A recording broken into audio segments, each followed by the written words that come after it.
The year is 2025, and something unprecedented is happening to global wealth.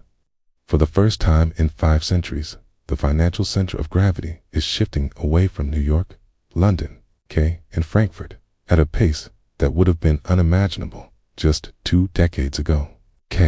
Saudi prince recently moved $4 billion from Credit Suisse to banks in Riyadh.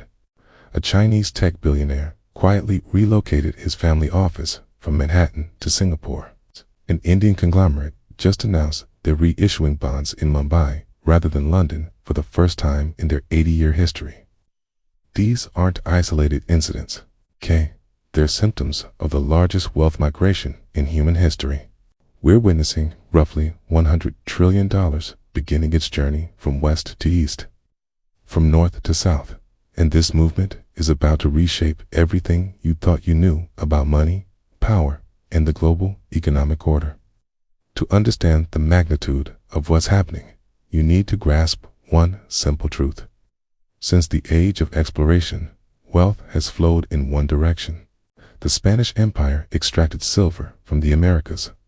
The British Empire channeled resources from India and Africa. American corporations dominated global trade throughout the 20th century. This wasn't just economic activity. It was a gravitational pull that made Western financial capitals the undisputed centers of global wealth. But gravity, as we're learning, can shift. The numbers tell a story that financial news headlines are only beginning to whisper about. In 2000, emerging markets held approximately $2 trillion in foreign exchange reserves. Today, that figure exceeds $13 trillion. China alone holds over $3 trillion in foreign reserves. Then they're actively diversifying away from dollar-denominated assets. The sovereign wealth funds of the Middle East now control nearly $4 trillion in assets, and they no longer content to simply park their money in Western banks and wait for modest returns. They're building their own financial ecosystems, and they're doing it with a sophistication that rivals anything Wall Street has produced. But this shift isn't just about numbers on a balance sheet. It's about trust, and trust is eroding in ways that should concern anyone paying attention. The 2008 financial crisis revealed that Western financial institutions were not the infallible guardians of wealth that the world had believed them to be. Then came the sanctions. When Russia invaded Ukraine, Western nations froze roughly $300 billion in Russian central bank reserves. This wasn't just a geopolitical move. It was a revelation. The West could freeze the assets of a nuclear power overnight. What stops them from doing the same to any nation that falls out of favor? Suddenly, keeping your wealth in New York or London didn't seem like the safe bet it once was. Seemed like a vulnerability. Countries across the global south watched this happen and drew their own conclusions. They saw that financial systems they relied on for decades could be weaponized with the stroke of a pen. The response has been swift and strategic. Nations are building alternatives. Consider what's happening with currency arrangements.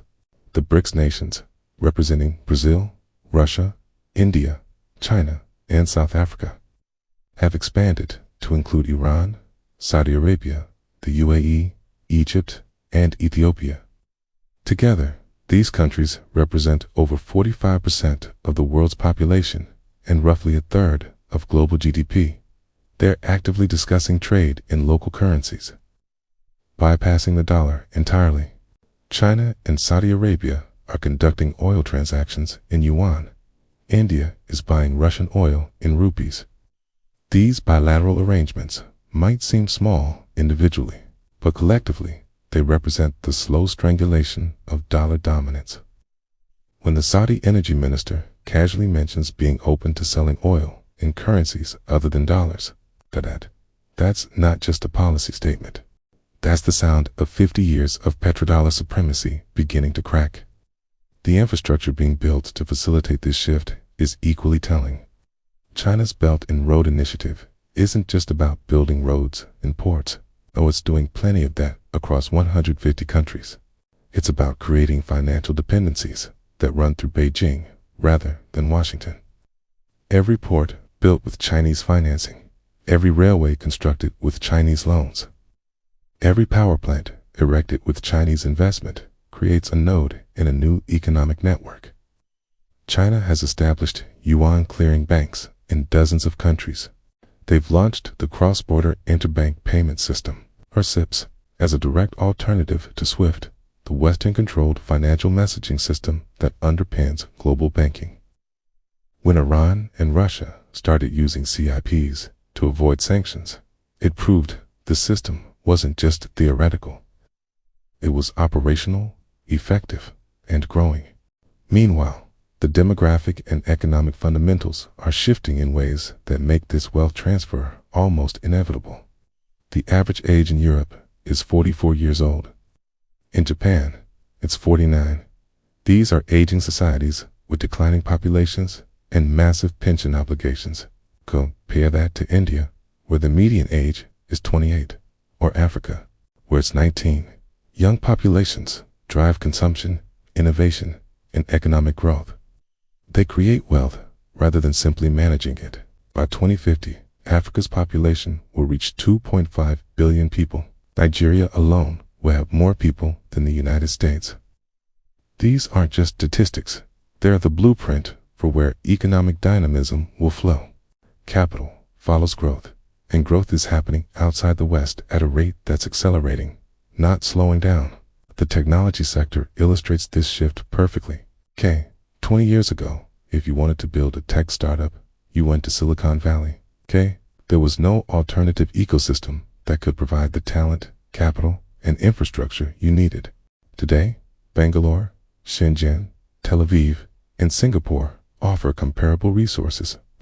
China produces more STEM graduates annually than the US and Europe combined. India's tech sector exports over $200 billion in services each year. These countries aren't just outsourcing destinations anymore, but innovation centers in their own right, and the wealth generated stays increasingly local. When a Chinese company goes public, it lists in Shanghai or Hong Kong, not New York. When an Indian unicorn raises capital, it often does so from Asian investors who understand the market better than distant Western funds. The energy transition is accelerating this shift in unexpected ways. The West built its industrial dominance on coal and oil, resources it could extract and control. The renewable energy revolution runs on lithium, cobalt, rare earth elements, and manufacturing capacity. China refines 70% of the world's lithium, 65% of its cobalt, and produces 80% of its solar panels. The Democratic Republic of Congo holds 70% of global cobalt reserves. Chile and Australia dominate lithium. The critical resources for 21st century energy security aren't in Texas or the North Sea. They are in places that are rapidly developing the industrial capacity to capture the value chain from extraction to finished product.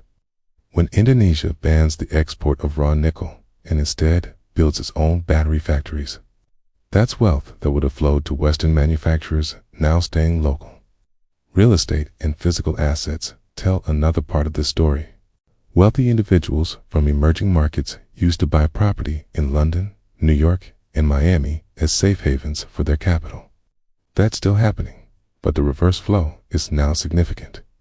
Western investors are buying property in Dubai, which has positioned itself as a neutral financial hub that does unasked questions and does unimpose sanctions.